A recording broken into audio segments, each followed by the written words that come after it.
Conscious mind. जर तुमचा target आता 85 असेल तर तुम्हाला 5 काय करायचे? वाढवायचे। आता तुम्ही ठरवले 85, मग ते कॉन्शियस माइंडनं ठरवलंय की 85, मग ते तुमचं सबकॉन्शियस माइंड सुद्धा त्याच पद्धतीने काम करणार। तुमचं अंतर्मन सुद्धा तुम्ही विचार केला, ते अंतर्मनात गेलं आणि इम्प्लिमेंट व्हायला लागलं। तुम्ही ठरवलंय 85 तर 85 मार्का 85% तुमचं मन काम करणार।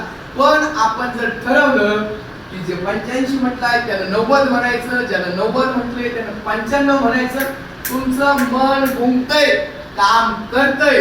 कारण अगर तुम ठान के तोड़ सकते हो, अगर तुम ठान लो म्हणजे मनाने निश्चय केला, तुमच्या कॉन्शियस माइंडने तुमच्या सबकॉन्शियस माइंडने जर निश्चय केला तर हे शक्य आहे। अगर तुम ठान लो तारे गगन के तोड़ सकते हो, अगर तुम ठान लो तूफान का मुख मोड सकते हो। किती मोठं संकट येऊ द्या, किती मोठ्या अडचणी येऊ द्या, त्यातून मार्ग काढल्याशिवाय तुम्ही राहणार नाही। हे तेव्हाच शक्य आहे जेव्हा तुम्ही ठरवाल, ठाम ठरवाल, एक निश्चय कराल की नाही मला 90 अबोव्ह मिळवायचे, मला 95 अबोव्ह मिळवायचे। तुम्ही मिळवल्याशिवाय राहणार नाही।